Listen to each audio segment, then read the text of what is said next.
Hello everyone, good afternoon. आप सभी का स्वागत है महिंद्रा के ऑफिशियल यूट्यूब चैनल में। मेरा नाम है फरिया और आज है एक स्पेशल दिन। जी हाँ, सबसे पहले तो आप सभी को दशहरे की शुभकामनाएं। अच्छा होगा, मजे से आप एंजॉय कर रहे होगा अपना फेस्टिवल, लेकिन फेस्टिवल के साथ साथ आपको अपनी पढ़ाई भी कंटिन्यू करनी है ना। फेस्टिवल तो आप हमेशा मनाते रहोगे, कोई दिक्कत नहीं है, लेकिन आपको पढ़ाई भी करना बहुत जरूरी है, क्योंकि एग्जाम में एक बार सिलेक्शन हो जाएगा ना, तो ये आपका जो फेस्टिवल होगा वो अब और अच्छे से मना पाएंगे। तो दशहरे की खुशियों के साथ आपको अपनी पढ़ाई कंटिन्यू करनी है। और आज का जो सेशन होने वाला है वो इम्पोर्टेंट होगा। क्यों? क्योंकि हम टॉप 25 क्वेश्चंस डिस्कस करने वाले हैं जो कि दशहरे स्पेशल से रिलेटेड हैं। दशहरे के क्वेश्चंस नहीं आएंगे, ऑब्वियसली जीएस और जीके के क्वेश्चंस आने वाले हैं, और ये सारे सब्जेक्ट्स मिला करके होंगे। इसमें कुछ क्वेश्चंस पॉलिटी के होंगे, कुछ साइंस के होंगे, कुछ हिस्ट्री के होंगे और कुछ ज्योग्राफी के भी होंगे। तो हम क्या कर रहे हैं, जीएस जीके का सब कुछ मिला करके आपके साथ आज एक स्पेशल सेशन लेकर के आए हैं। दशहरे का दिन है, स्पेशल दिन है, तो स्पेशल दिन पे कुछ स्पेशल क्वेश्चंस भी साथ में लेकर आए हैं। जितने भी लोग मेरे साथ जुड़ रहे हैं उन सभी का स्वागत है। Welcome to the channel. एक बार चैनल को सब्सक्राइब कर लो और इसका लिंक सबके साथ आप शेयर कर दो, ताकि बाकी भी फ्रेंड्स जो आपके हैं जो दशहरा एंजॉय कर रहे हैं, साथ में ये फेस्टिवल के साथ साथ आप क्वेश्चंस भी एंजॉय कर सकें। इस सेशन को लाइक करना है, शेयर करना है और चैनल को क्या करना है, आपको सब्सक्राइब करना है। ठीक है, तो जितने भी लोग जुड़ रहे हैं मेरे साथ, आप सभी का स्वागत है एक बार फिर से। जो आज का टॉपिक है बहुत इंपॉर्टेंट टॉपिक है। टॉप 25 क्वेश्चंस हम डिस्कस कर रहे हैं जीएस जीके के। ये बेसिकली आपके एसएससी रिलेटेड हैं। एसएससी क्या, इनफैक्ट जो रेलवेज के एग्जाम्स होते हैं या वनडे एग्जाम्स जो हो रहे हैं उन सबके लिए इंपॉर्टेंट है। सिर्फ एसएससी नहीं, बाकी सारे एग्जाम्स भी हो रहे हैं। जैसे आपके एनडीए का एग्जाम होता है, रेलवे का वनडे एग्जाम होते हैं, वो सारे रिलेटेड है इससे। तो आप अपने फ्रेंड्स के साथ इसको शेयर कर सकते हैं। Hi, welcome welcome to the show. जितने भी लोग देख रहे हैं मेरे चैनल के साथ, अगर आप जुड़ना चाहते हैं, टेलीग्राम चैनल का ये क्यूआर कोड है। डिजिटल इंडिया का जमाना है, तो क्यूआर को आप क्या करते हैं, स्कैन कर सकते हैं और डायरेक्टली मेरे चैनल पे पहुंच सकते हैं। चैनल का नाम है जीएस बाय फरिया मैम, तो नाम से ही पता चल रहा है हम जनरल स्टडीज को डिस्कस करते हैं इसमें। इसी चैनल में एक चैट लिंक भी आपके साथ पिंड है, जिसमें आप क्लिक करके मेरे चैट ग्रुप पे पहुंच जाते हो। चैट ग्रुप में क्या फायदा होता है कि 2 वे कम्युनिकेशन होता है ना। इसमें क्या होता है, 1 वे कम्युनिकेशन होता है। मेरी साइड से जो भी इंपॉर्टेंट पीडीएफ वगैरह होते हैं या कुछ इन्फॉर्मेशन आपके साथ शेयर करनी होती है तो वो हम शेयर कर देते हैं। लेकिन चैट ग्रुप में फायदा ये है कि आप अपने डाउट, अपने क्वेश्चंस भी पुट इन कर सकते हैं। ठीक है, तो जितने भी लोग जुड़ना चाहते हैं तो इसको स्कैन करके डायरेक्टली चैनल पे पहुंच सकते हैं। ठीक है, तो शुरू करते हैं अपने एमसीक्यू सेशंस की, जिसमें हम 25 क्वेश्चंस को डिस्कस करेंगे, साथ ही साथ देखते जाएंगे कि क्या इंपॉर्टेंट चीजें हैं इनमें। ठीक है, तो अगर आप पार्टिसिपेट करोगे इसमें तो और मजा आएगा। एमसीक्यू में हमेशा मजा तब आता है जब पार्टिसिपेशन बहुत बढ़िया होता है। ठीक, क्वेश्चन रीड आउट करेंगे, रूल सिंपल है। क्वेश्चन रीड आउट करेंगे, आंसर्स रीड आउट करेंगे और 30 सेकंड का आपके पास समय होगा और फिर आपको अपने आंसर्स देने होंगे। ठीक है, तो पहला क्वेश्चन जो है वो है, Which of the following Harappan city was divided into 3 parts? निम्नलिखित में से कौन सा हड़प्पा शहर 3 भागों में विभाजित था? मोहनजोदारो, हड़प्पा, लोथल या धोलावीरा? आपका 30 सेकंड का समय शुरू हो गया है। आपको 30 सेकंड्स के अंदर क्या करना है, इसको रिप्लाई करना है। कमेंट सेक्शन में आपको अपने आंसर्स देने होते हैं। Harappa civilization, Indus valley civilization जो है, आईवीसी के बारे में आई थिंक सबने हिस्ट्री में पढ़ा होगा, एक बहुत ही इंपॉर्टेंट टॉपिक है ये। तो 3 पार्ट्स में कौन सा शहर डिवाइडेड था? जी, करेक्ट आंसर है डी, धौलावीरा। इस क्वेश्चन का सही जवाब है धौलावीरा। धौलावीरा कहां पे था? गुजरात में है। ठीक है, धौलावीरा एक ऐसा शहर था इंडस वैली सिविलाइजेशन का जो कि 3 पार्ट्स में डिवाइडेड था। बाकी जितने भी शहर थे वो कैसे थे, 2 पार्ट्स में डिवाइडेड थे। अब ये पार्ट्स क्या है, ऐसा माना जाता है, देखो क्योंकि इनकी जो स्क्रिप्ट है वो अब तक पढ़ी नहीं गई है, तो इसलिए एग्जैक्टली चीजें डिसाइफर करना मुश्किल है। बट ऐसा आर्कियोलॉजिस्ट मानते हैं कि ये जो इंडस वैली सिविलाइजेशन थी 2 पार्ट्स में इसलिए डिवाइडेड थी कि जो एक पार्ट था वो थोड़ा अपर क्लास के द्वारा वहां पे लोग वो रहते थे, अपर क्लास के लोग, और एक पार्ट था जिसमें नॉर्मल वर्कर्स रहते थे। किसी भी तरीके का कास्ट डिस्टिंक्शन नहीं देखने को मिलता है, लेकिन ये सिर्फ डिस्टिंक्शन ये है कि कुछ लोग ऐसे थे जो सोसाइटी को चला रहे थे और कुछ ऐसे थे जो वर्कर क्लास थे। लेकिन धौलावीरा में बेसिकली हमें 3 स्टेप्स में जब इसको खुदाई की गई धौलावीरा की, तो हमने देखा कि ये 3 स्टेप्स में डिवाइडेड है ना। बाकी सब क्या थे, 2 स्टेप्स में डिवाइडेड थे। एक अपर जो ऊंचाई पे एरिया था, ऐसा माना जाता है कि वो अपर क्लास के लोगों के लिए था, और जो मीडियम वाला लेवल था, सेकेंड लेवल था, वो नॉर्मल लोगों के लिए जरूरी था। ठीक, तो 3 पार्ट्स में कौन सा शहर डिवाइडेड है, धौलावीरा डिवाइडेड है, राइट। अगले सवाल पे बढ़ते हैं। Most of the mantras in Rigveda are dedicated to which deity. Rigveda में अधिकांश मंत्र किस देवता को समर्पित हैं। देखो ये क्वेश्चन क्या है, ऋग्वेदिक है ना, पोस्ट वैदिक एरा से रिलेटेड है। चारों वेद के बारे में आपने पढ़ा होगा, लेकिन एग्जामिनेशन पॉइंट ऑफ व्यू से कुछ क्वेश्चंस हैं जो हर एक वेद से इंपॉर्टेंट है। ठीक, तो आपका समय शुरू होता है अब, और आपको आंसर करना है कि ऋग्वेद में सबसे ज्यादा मंत्र किसके लिए लिखे गए हैं या किसको समर्पित हैं।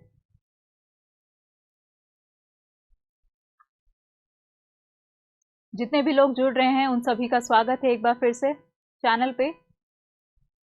दशहरे के कारण थोड़ा सा लोग बिजी होंगे, लेकिन कोई बात नहीं, पढ़ाई पे ध्यान देना जरूरी है हमें।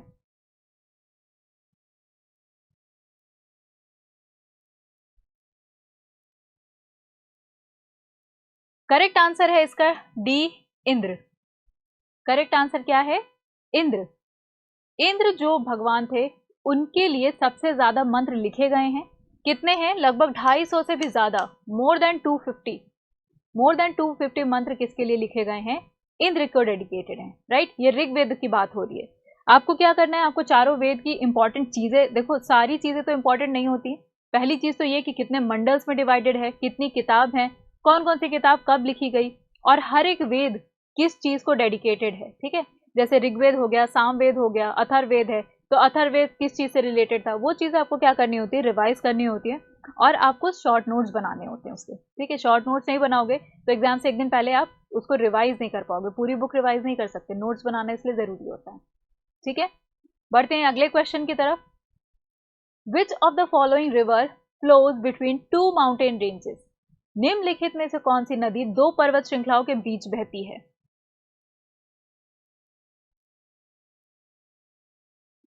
दो पर्वत श्रृंखलाएं होंगी और उसके बीच में नदी बह रही है, कौन सी ऐसी नदी है इनमें से।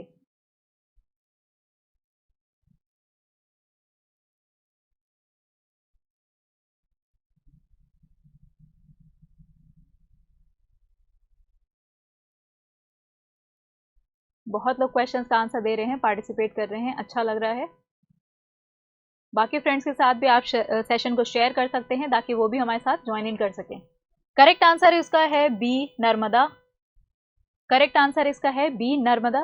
कौन सी 2 पहाड़ियों के बीच में नर्मदा बहती है, एक है आपकी विंध्यन रेंज, एक रेंज आपकी है विंध्यन रेंज, और दूसरी है आपकी सतपुड़ा। विंध्यन और सतपुड़ा के बीच में क्या बह रही है, नर्मदा नदी बह रही है। ज्योग्राफी में आपने ये पढ़ा होगा कि नर्मदा जो नदी बह रही है वो रिफ्ट वैली में बह रही है ना। दोनों तरफ पर्वत श्रृंखलाएं देखने को मिलती हैं, ब्लॉक माउंटेन्स हैं ये, और उसके बीच में नर्मदा वैली बह रही है जो कि रिफ्ट वैली में है।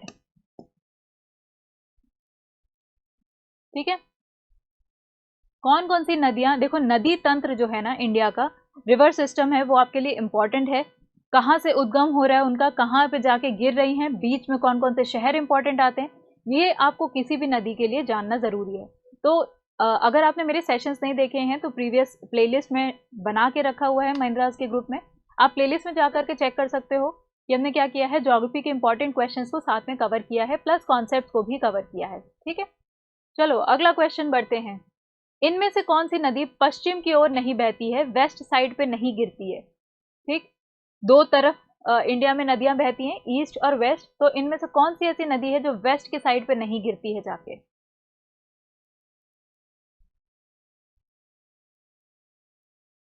पश्चिम की साइड नहीं गिरती है ये नदी।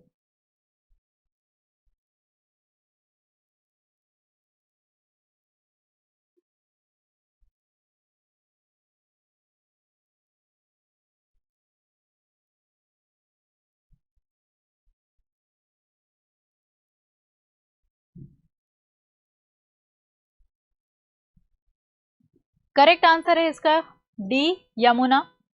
यमुना नदी ऐसी है जो ईस्ट की साइड गिरती है जाके, है ना, ईस्ट में जाती है।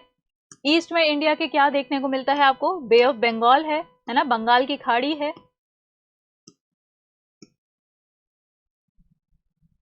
और बाकी ये सारी नदियां कैसी हैं? जो आपकी वेस्ट की साइड पे गिरती हैं, और वेस्ट में हमें क्या देखने को मिलता है? अरब सागर, अरेबियन सी, है ना। अगर आप इंडिया के नदी तंत्र की बात करो, इंडियन रिवर सिस्टम की हम बात करें, तो रिवर सिस्टम ऐसा है जिसमें मैक्सिमम नदियां इंडिया की, है ना, ज्यादातर नदियां ईस्ट की साइड पे गिरती हैं, यानी बंगाल की खाड़ी में जाकर के अपना समुद्र में समा जाती हैं। कुछ इंपॉर्टेंट नदी हैं जो कि वेस्ट में जाके गिरती। देखो, अगर इंडिया की नदियों को देखो तो अगर 90% नदियां ईस्ट में जाकर के गिर रही हैं, तो आपके लिए इंपॉर्टेंट नदी कौन सी हो जाती है? जो वेस्ट में गिर रही है। क्यों? क्योंकि वो कुछ कम नदियां है ना, उनकी जो क्वांटिटी है वो कम है, तो वो याद करना भी आसान है। क्वेश्चंस भी उन पे बनते हैं कि कौन सी नदियां हैं जो अरब सागर में जाके गिरती हैं। जैसे 3 नदियां तो आपको पता चल गई, ताप्ती नदी, माही नदी, नर्मदा। कुछ और नदियों की अगर बात करें, कुछ और नदियों की अगर बात करें तो कौन कौन सी नदी देखने को मिलती है? जुआरी नदी।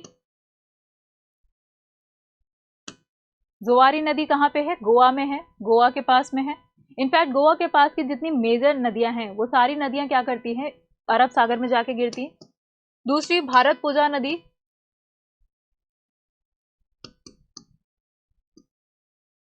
ठीक है, ये भी कहाँ जाकर के गिर रही है? आपकी अरब सागर में गिर रही है। तो ये तीनों नदियां और ये 2 नदियां प्लस और भी काफी सारी नदियां, लेकिन वो छोटी नदियां हैं, है ना, वो बहुत ज्यादा इंपॉर्टेंट नहीं है क्योंकि वो छोटी नदियां हैं।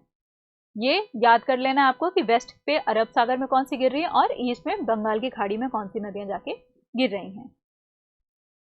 अगला क्वेश्चन है, नेशनल ह्यूमन राइट्स कमीशन कब कॉन्स्टिट्यूट किया गया, कब बनाया गया? राष्ट्रीय मानवाधिकार आयोग का गठन किस वर्ष किया गया था? समय आपका शुरू हो गया है, समय शुरू हो गया है। नेशनल ह्यूमन राइट्स कमीशन, मानवाधिकार आयोग, काफी न्यूज में रहता है ये। तो मानवाधिकार आयोग भारत में कब बनाया गया? विश्व की बात नहीं कर रहे हैं हम, बात कर रहे हैं भारत की।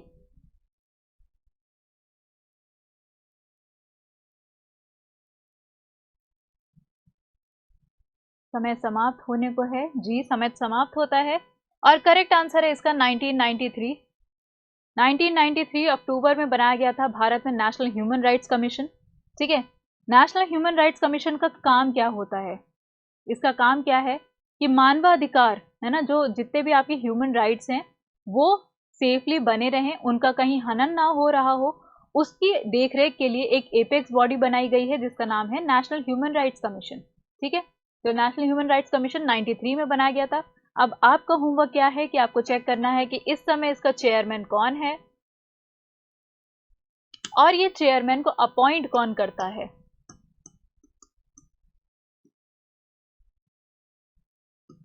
चेयरमैन को अपॉइंट कौन करता है, साथ ही रिमूव कौन करता है, इसका टेन्योर कितना होता है। देखो, कभी भी एग्जाम में किसी एक चीज पे फोकस मत करो। अगर एनएचआरसी की हम बात कर रहे हैं तो एनएचआरसी में आपको सारी चीजें जाननी चाहिए कि अपॉइंटमेंट कौन कर रहा है चेयरमैन का, रिमूवल कैसे हो रहा है, कितने मेंबर्स होंगे या कितने समय के लिए इनको रखा जाता है, एज लिमिट कितनी होती है, ये सब पॉलिटी में आपने पढ़ा होगा। नहीं पढ़ा है तो पढ़ लेना।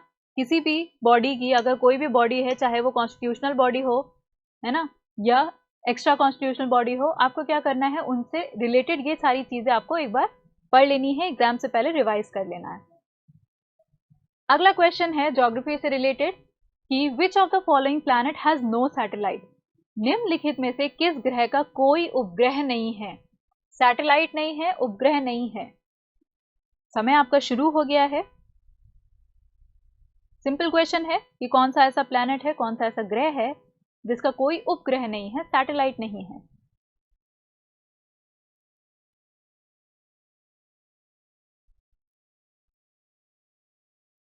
बहुत लोग पार्टिसिपेट कर रहे हैं, आंसर दे रहे हैं। जितने भी लोग साथ में जुड़ रहे हैं उन सभी से रिक्वेस्ट है कि एमसीक्यू में पार्टिसिपेट करें।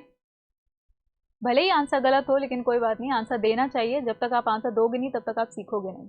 ठीक, तो इसका करेक्ट आंसर क्या है? इसका करेक्ट आंसर है बी, वीनस। वीनस के अपना कोई उपग्रह नहीं है, कोई अपना सैटेलाइट नहीं है। दूसरा ऐसा प्लैनेट जिसके पास अपना कोई सैटेलाइट नहीं है वो क्या है? मरकरी, है ना। मरकरी और वीनस ये दो ऐसे प्लैनेट्स हैं, दो ऐसे ग्रह हैं जिनके अपने कोई उपग्रह नहीं है।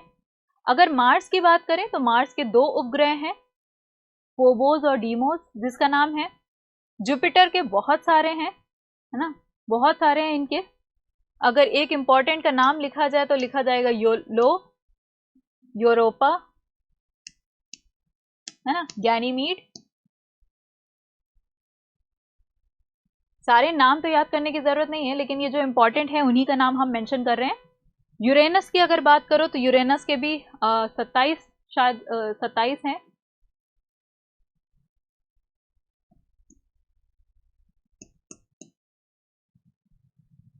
ट्राइटन एक इनके उपग्रह का नाम है। अगर अर्थ की बात करें, पृथ्वी की बात करें, तो पृथ्वी के कितने उपग्रह हैं? एक है जिसका क्या नाम है? मून, है ना। चंद्रमा इसका नाम है। अर्थ का एक है चंद्रमा। किसी ऐसा ग्रह जिसके कोई उपग्रह नहीं है वो है मरकरी और वीनस, राइट। चलो अगला क्वेश्चन है, ड्रेकन्सबर्ग माउंटेन कहां पर है लोकेटेड? ड्रेकन्सबर्ग पर्वत, ड्रेकन्सबर्ग। ज्योग्राफी में कॉन्सेप्ट के साथ साथ एटलस इंपॉर्टेंट है। अगर एटलस नहीं पढ़ रहे हो तो एटलस आप मिस आउट कर रहे हो। एटलीस्ट 2 से 3 क्वेश्चंस हमेशा एग्जाम में एटलस से बनते हैं। जो भी न्यूज़ आ रही हो, एग्जाम न्यूज़ है, उसको आप एटलस में एक बार ज़रूर देखा करो कि कहाँ पे लोकेटेड है, कौन सी कंट्री में है। ये सारी चीज़ें ज़रूरी हैं।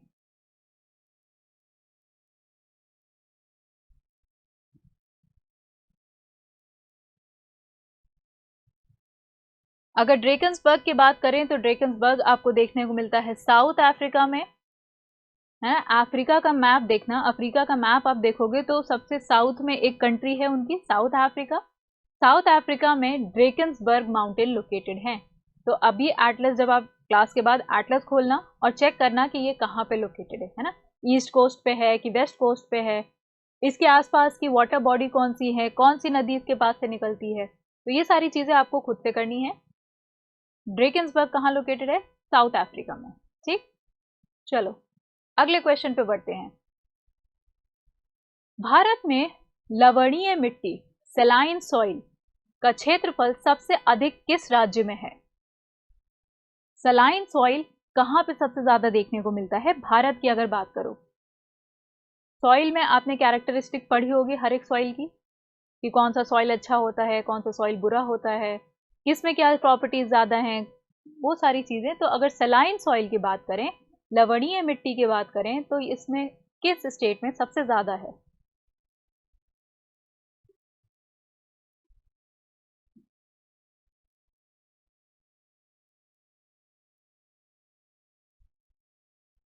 यस, करेक्ट आंसर है ए, गुजरात। गुजरात में सैलिनिटी जो है, क्योंकि वो ओशन के पास है, पहली चीज तो ये। रण ऑफ कच्छ की अगर बात करो तो नमक के कारण ही वो पूरा बना हुआ है। देखो एग्जाम में जरूरी नहीं है कि आपको सारे क्वेश्चंस आते ही हों, कुछ क्वेश्चंस आपको लॉजिक से लगाने होते हैं, कुछ क्वेश्चंस दिमाग से लगा सकते हो। क्वेश्चन क्या पूछ रहा है? सलाइन। सलाइन का मतलब क्या हो गया? सैलिनिटी, है ना। सैलिनिटी मतलब हो गया सॉल्ट, नमक। अब उत्तर प्रदेश कहाँ है, पंजाब कहाँ है, हरियाणा कहाँ है? अगर इन तीनों स्टेट्स की लोकेशन आपको पता होगा तो आपको ये समझ में आ रहा होगा ये क्या है, ये तीनों एक ही बेल्ट में, ठीक है। और ये वो एरियाज हैं जहां कौन सी नदी बहती है? गंगा। गंगा से जो बनने वाले मैदान हैं, गंगा प्लेन्स, वो कैसे होते हैं? बहुत फर्टाइल होते हैं ना, बहुत उपजाऊ होते हैं। उपजाऊ कब होगा? जब उसमें नमक ज्यादा होगा। हाँ, नहीं, राइट। तो अगर नमक ज्यादा होगा तो वो जमीन उपजाऊ नहीं होगी, सैलाइन एरियाज उपजाऊ नहीं होते। ये तीनों कैसे एक जैसे एरियाज है? तो ऑड वन आउट कौन सा हो गया? गुजरात हो गया। गुजरात की लोकेशन देखो कहाँ है, तट पर है, कोस्ट है ना, कोस्टल एरिया में है।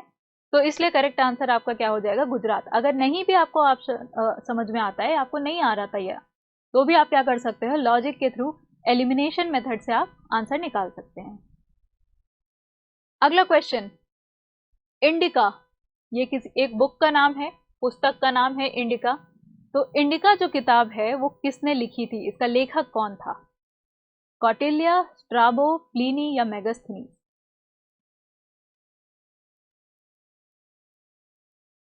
इंडिका।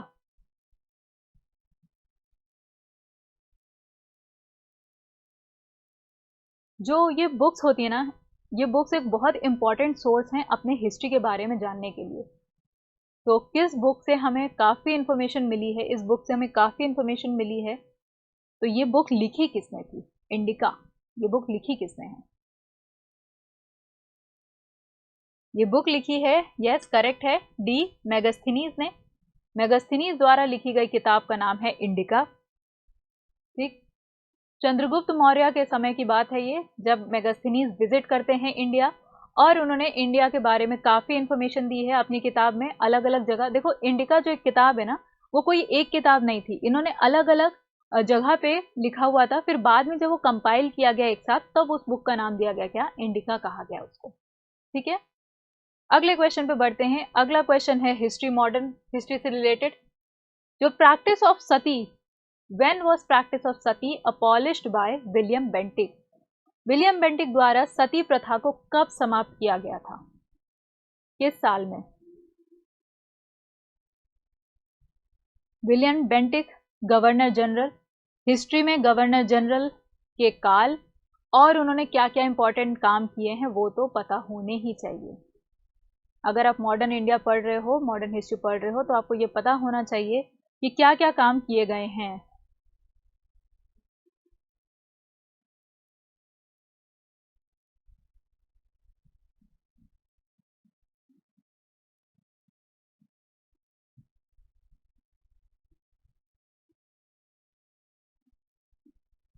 यस, करेक्ट आंसर है इसका बी, 1829 में।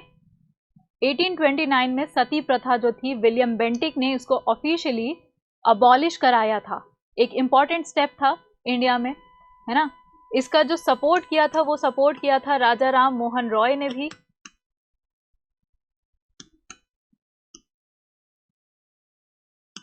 और इन्हीं के एफर्ट्स के कारण ये एक्ट पारित किया गया था 1829 में, सती को अबॉलिश करने के लिए। ठीक, चलो अगले क्वेश्चन पे बढ़ते हैं। Rachna Doab, Rachna Doab is situated between which two rivers? Rachna Doab किन दो नदियों के बीच स्थित है? ये दोआब का नाम है रचना, तो ये कौन सी दो नदियों के बीच में है?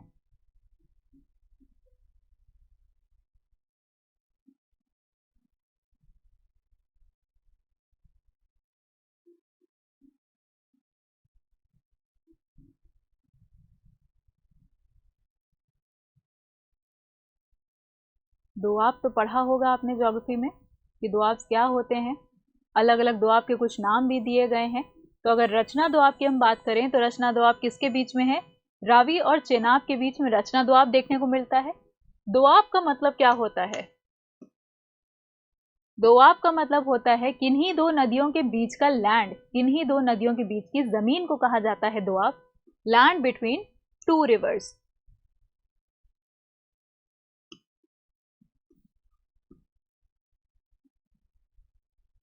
ठीक, तो दोआब क्या होता है? Land between two reverse. अगर रचना दोआब की बात करो तो रावी और चेनाब के बीच में है। देखो, रचना जो वर्ड है ना, वो रावी और चेनाब की शुरुआत से लिया गया है। आर ए रावी से, और चेनाब का सी एच, रचना, राइट। तो ऐसे आप याद कर सकते हो, रचना दोआब कहाँ देखने को मिलता है आपको? रवि और चेनाब के बीच में। ये दोनों सहायक नदियां किसकी हैं? सिंधु नदी की, इंडस रिवर की, है ना। इंडस की सहायक नदियां हैं ये दोनों। चलो अगला क्वेश्चन है, अद्वैत सिद्धांत, है ना, अद्वैत फिलॉसफी जो है वो इनमें से किससे रिलेटेड है? अद्वैत सिद्धांत फिलॉसफी है, ये फिलॉसफी में पढ़ा है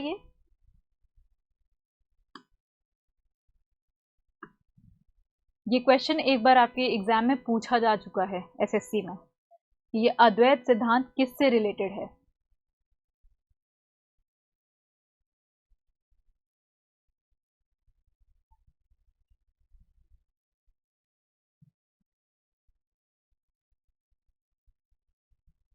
यस, करेक्ट आंसर है इसका बी, शंकराचार्य। अद्वैत फिलॉसफी जो है मॉडर्न इंडिया में आपने पढ़ा होगा इसके बारे में।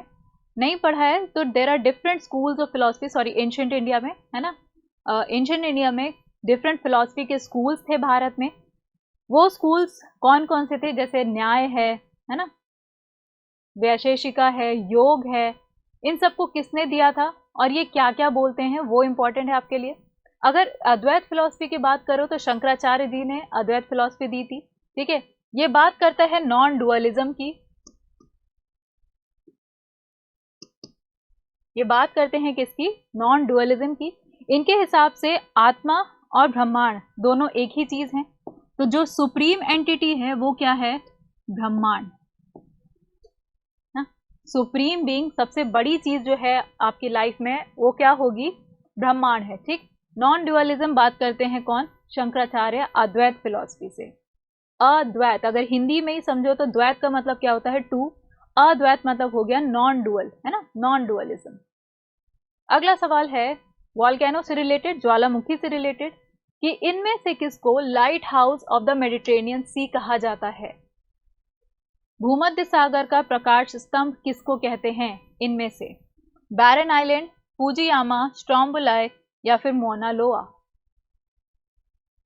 ये सारे ज्वालामुखियों के नाम हैं।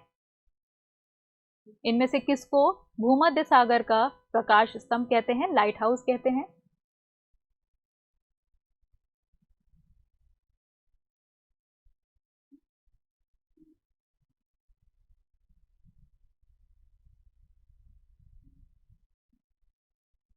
करेक्ट आंसर है इसका सी, स्ट्रोम्बोलाई।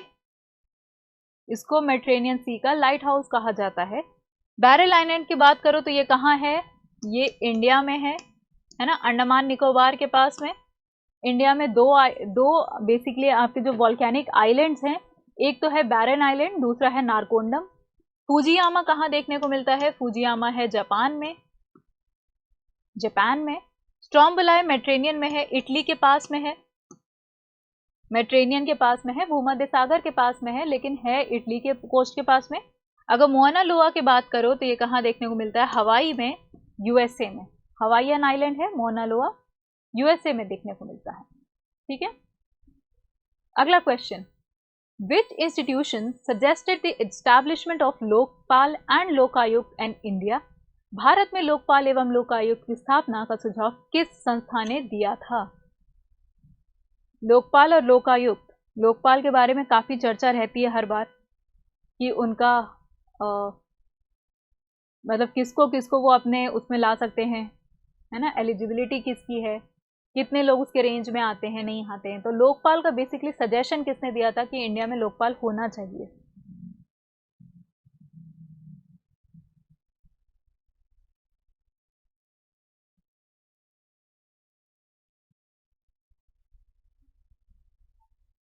करेक्ट आंसर इसका administrative reforms commission. Administrative reforms commission ने बात किया था कि लोकपाल और लोकायुक्त जो है इंडिया में बनना चाहिए। अगर लोकपाल की बात करो तो ये होता है सेंटर पे, और लोकायुक्त कैसा होता है? स्टेट्स पे होते हैं, ठीक।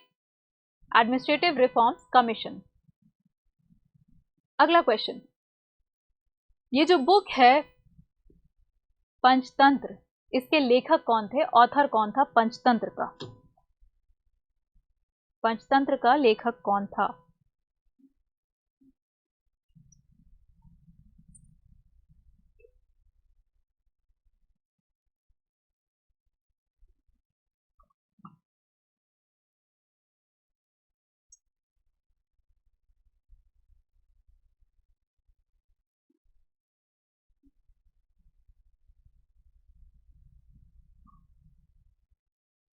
समय समाप्त होता है आपका। इसका करेक्ट आंसर है सी, विष्णु शर्मा।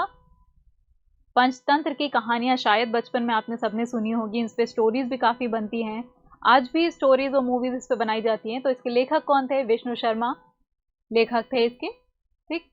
अगले क्वेश्चन पे बढ़ते हैं कि in which country great artesian basin is located? Great artesian basin किस कंट्री में है? जैसे पहले भी बोला था आपको कि एटलस जरूरी है। मैपिंग एक इंटीग्रल पार्ट है ज्योग्राफी का, स्पेशली एग्जाम में क्वेश्चंस मैपिंग से बनते ही बनते हैं। कुछ स्टैटिक पोर्शन होता है है ना। कुछ ऐसा पोर्शन होता है जो न्यूज़ में आया और तुरंत आपको क्या करना है, मैप पे चेक करना है, और वो हो सकता है वो क्वेश्चन आपको रिफ्लेक्ट कर जाए किसमें, एग्जाम में।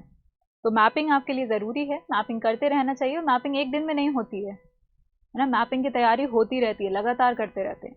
अगर इसका करेक्ट आंसर देखो तो करेक्ट आंसर है डी, ऑस्ट्रेलिया। ऑस्ट्रेलिया में देखने को मिलते हैं आपको क्या, ग्रेट आर्टिसन बेसिन। ठीक, अगले क्वेश्चन पे बढ़ते हैं। इंटरस्टेट काउंसिल, इंटरस्टेट काउंसिल के बारे में कौन सा अनुच्छेद बताता है, कौन सा आर्टिकल कहता है कि इंटरस्टेट काउंसिल होनी चाहिए या बनाई जानी चाहिए।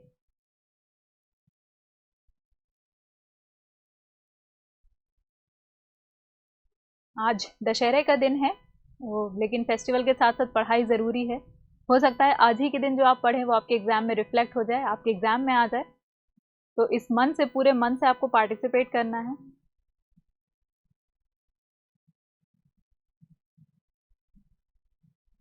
करेक्ट आंसर है इसका डी, आर्टिकल 263। संविधान का आर्टिकल 263 कहता है कि इंटरस्टेट काउंसिल बनानी चाहिए। ठीक, इंटरस्टेट काउंसिल का नाम से ही पता चल रहा है कि इसका काम क्या होगा, इंटरस्टेट काउंसिल, यानी ये राज्यों के बीच में क्या कर रही है, संबंध को स्टैब्लिश करने की कोशिश कर रही है ना। इंटरस्टेट कोई डिस्प्यूट है, किसी भी तरीके की कोई प्रॉब्लम्स है अगर आपस में स्टेट्स के बीच में, तो उन्हें क्या करेगी, रिजॉल्व करने की बात करती है, आर्टिकल 263। अगला सवाल है, ग्रेट बेसिन कहाँ पे है। अभी क्वेश्चन था ग्रेट आर्टिसन बेसिन, अब सिंपल क्वेश्चन है कि ग्रेट बेसिन कहाँ पे लोकेटेड है। ग्रेट बेसिन कहाँ पे लोकेटेड है, कौन सी कंट्री में।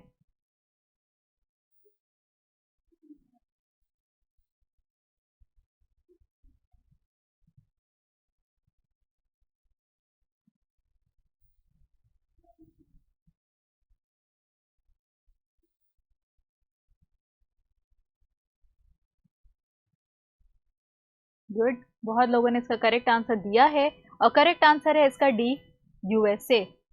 ग्रेट बेसिन कहाँ पे है, यूएसए में है। ग्रेट आर्टिसन बेसिन कहाँ पे था, ऑस्ट्रेलिया में था। ठीक, चलो अगले क्वेश्चन पे बढ़ते हैं। पहला फाइनेंस कमीशन भारत में कब बनाया गया, पहला वित्त आयोग कब बनाया गया भारत में। फाइनेंस कमीशन, भारत में पहला वित्त आयोग, फाइनेंस कमीशन कब बनाया गया।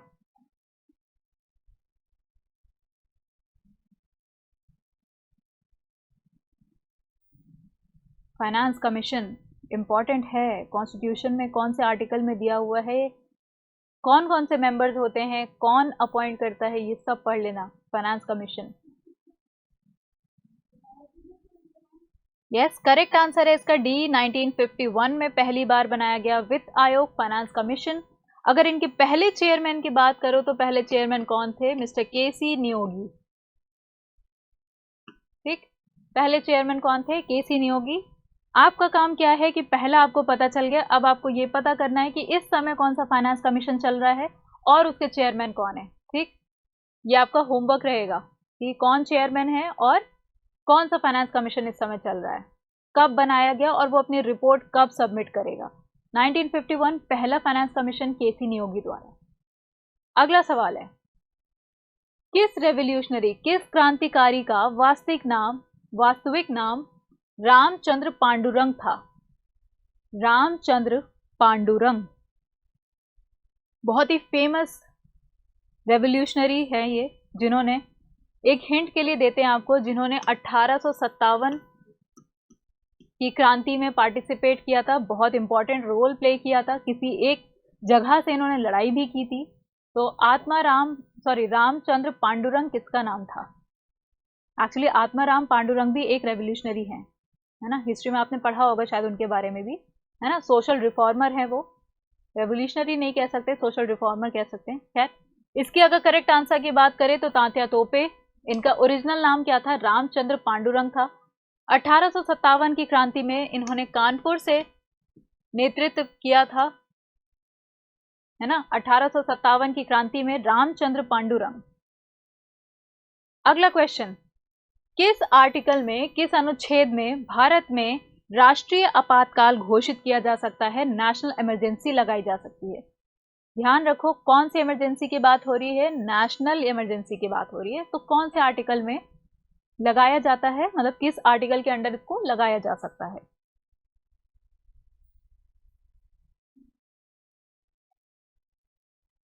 सभी लोग पार्टिसिपेट करें और जितने भी लोग चैनल पे जुड़ रहे हैं उन सबसे रिक्वेस्ट है कि सेशन को लाइक कर दें, चैनल को सब्सक्राइब कर दें और सेशन का लिंक सबके साथ शेयर कर दें ताकि बाकी स्टूडेंट भी हमारे साथ ज्वाइन इन कर सकें। यस, इसका करेक्ट आंसर काफ़ी लोग दे रहे हैं। इसका करेक्ट आंसर है A, article 352। I think national emergency पे काफ़ी चीज़ें हम लोग पहले भी डिस्कस कर चुके हैं, तो एटलीस्ट कुछ तो असर दिख रहा है। गुड। तो आर्टिकल 352 है करेक्ट आंसर नेशनल इमरजेंसी के लिए। भारत में 3 प्रकार के आपातकालीन है ना, 3 तरीके की इमरजेंसीज होती हैं। कौन कौन सी? नेशनल इमरजेंसी, स्टेट इमरजेंसी और तीसरी होती है फाइनेंशियल इमरजेंसी, राइट। राष्ट्रीय आपातकाल है ना, देखो जब आप बोलते हो स्टेट इमरजेंसी, प्रेसिडेंट रूल आप उसको अपनी भाषा में बोलते हो, लेकिन संविधान में कहीं भी प्रेसिडेंट रूल के नाम से नहीं मेंशन्ड है, वो मेंशन्ड है किसके नाम से? स्टेट इमरजेंसी के नाम से। और तीसरी है आपकी फाइनेंशियल इमरजेंसी, वित्तीय आपातकाल। ठीक, तो आर्टिकल 352, 356 और 360 ये तीनों क्या है? इमरजेंसी से रिलेटेड है। चलो अगला क्वेश्चन, मोपला रिवोल्ट, मोपला विद्रोह का संबंध भारत के किस क्षेत्र से है? मोपला रिवोल्ट, ये सब मॉडर्न इंडिया का पार्ट है। मॉडर्न इंडिया जब आप पढ़ाई करते हो ना, मॉडर्न इंडिया में आपने विद्रोह के बारे में काफी पढ़ा होगा। 1857 तो बाद में आता है, उससे पहले काफी विद्रोह हुए हैं, उनमें से एक विद्रोह था मोपला। अब ये मोपला रिवोल्ट हुआ कहाँ पे था?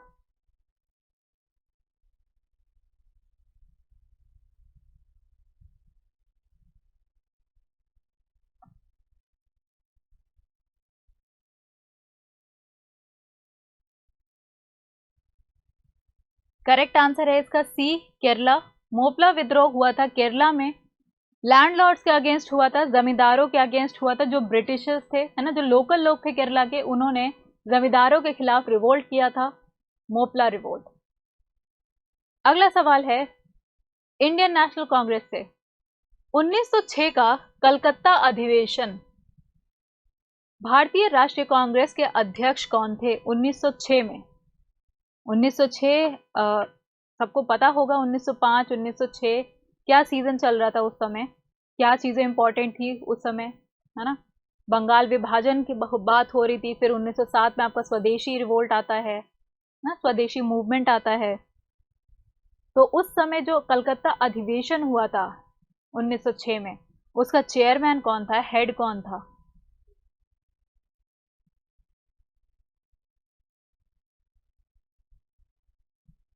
यस, करेक्ट आंसर है इसका सी, दादा भाई नारोजी। इनको grand old man of India भी कहा जाता है, grand old man of India. ठीक है, ग्रैंड ओल्ड मैन कहा जाता है। 1906 का जो अधिवेशन था, अध्यक्ष थे कौन? दादा भाई नारोजी।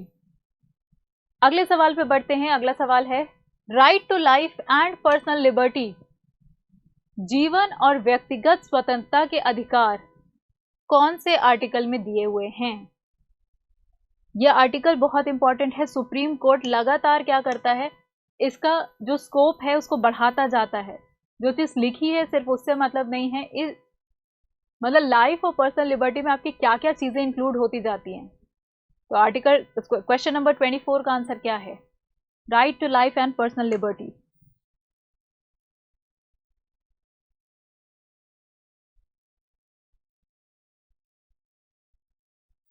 यस, आई थिंक सभी ने इसका करेक्ट आंसर दिया है। करेक्ट आंसर है इसका सी, आर्टिकल नंबर 21। आर्टिकल 21 बात करता है right to life and personal liberty की। सुप्रीम कोर्ट लगातार इसका क्या करती रहती है, स्कोप बढ़ाती रहती है, एक्सपैंड करती रहती है ना। ये लाइफ आपकी क्या है, लाइफ क्या है, लाइफ में क्या क्या होना चाहिए, पर्सनल लिबर्टी क्या है, स्वतंत्रता क्या कहती है, उन सबको स्कोप को बढ़ाते रहती है लगातार सुप्रीम कोर्ट। इसमें आखिरी सवाल इस सेशन का है, 25 क्वेश्चन हमने कर लिए हैं, तो आखिरी सवाल सेशन का आपके सामने है कि which of the following is essential to form haemoglobin in blood, haemoglobin बनाने के लिए इनमें से क्या आवश्यक है? फैट, आयरन, कैल्शियम या प्रोटीन? हीमोग्लोबिन काम क्या होता है बॉडी में, कहाँ पाया जाता है, और उसको बनाने के लिए इनमें से किस चीज की सबसे ज्यादा रिक्वायरमेंट है?